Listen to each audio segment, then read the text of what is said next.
Salut, aujourd'hui je voulais parler de l'achat du terrain, de votre terrain, au travers de 5 étapes indispensables qu'il faut vraiment absolument suivre.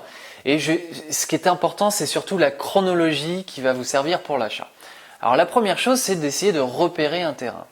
Donc il va falloir choisir l'emplacement et la situation. Ensuite, l'exposition, savoir si vous allez avoir des connexions à faire, donc ce qui est de l'ordre de la viabilisation. Ensuite, toutes les servitudes, la constructibilité et enfin l'étude de sol. Ça, c'est le 6e point dont je vous parlais tout à l'heure. Alors, pour choisir vraiment bien son terrain, il faut savoir où est-ce qu'il va être situé.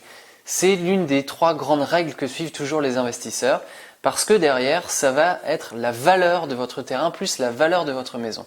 Donc c'est important d'avoir une bonne situation pour que vous puissiez bien vivre l'emplacement, et puis derrière que vous puissiez vendre correctement et facilement cette maison. Ensuite, c'est l'exposition. L'exposition, c'est comment va être tourné le terrain par rapport au soleil.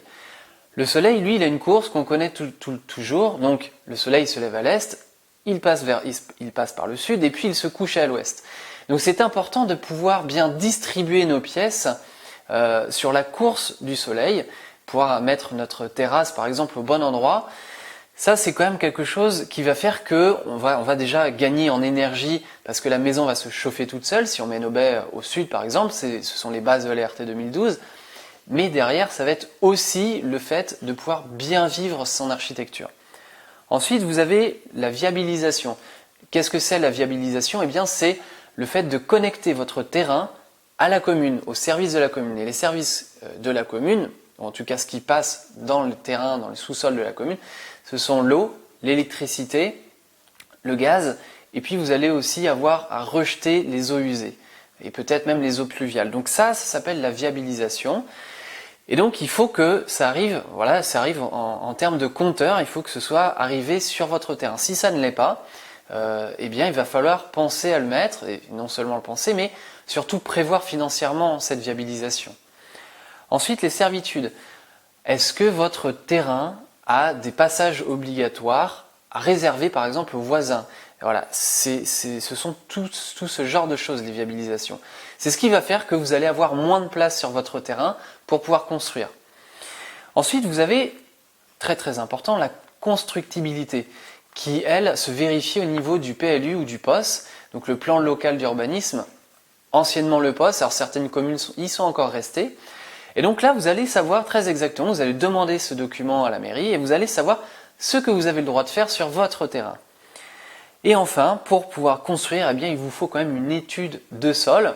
C'est la dernière chose qui est liée au terrain, à savoir comment est fait ce sol et quel type de fondation on va devoir mettre dessus. Alors, ça, c'était comment est-ce qu'on choisit son terrain. Et je voulais vous parler d'une chose qui était très importante derrière ça, c'est quand acheter ce terrain. Alors la première chose, c'est que vous savez que vous allez signer une promesse de vente. Et pour signer cette promesse de vente, il faut absolument inclure quelque chose qui est indispensable, c'est une clause suspensive. Une clause suspensive, c'est quoi? C'est vous allez mettre « Je veux que mon permis de construire soit obtenu pour procéder à l'achat de ce terrain ». C'est-à-dire que si vous n'obtenez pas ce permis de construire, vous n'êtes pas dans l'obligation d'acheter le terrain. Ça veut dire que derrière, vous êtes protégé. Si vous n'avez pas le permis de construire parce que le terrain est inconstructible, alors ça normalement vous devriez le savoir à l'avance, mais si par exemple vous ne pouvez pas construire la maison que vous souhaitez, eh bien vous n'achetez pas le terrain. Voilà, c'est quelque chose qui vous protège. Je crois que vous avez toutes les étapes indispensables pour acheter votre terrain. Maintenant vous pouvez vous lancer. Et puis dans la prochaine vidéo, je vous parlerai de l'étude de sol. Juste avant de terminer, regardez bien, vous avez un cadeau, vous avez 2 vidéos à télécharger. Donc c'est pour comment chiffrer sa maison, ça c'est la première vidéo. Et la deuxième, c'est comment ne pas dépasser son budget de construction. Donc les 2 vidéos font une quinzaine de minutes chacune. Voilà, vous avez 30 minutes de vidéo disponibles. Vous allez voir, comme ça vous allez pouvoir choisir vos matériaux, etc. Enfin, c'est assez complet, vous allez voir, c'est super sympa. Salut!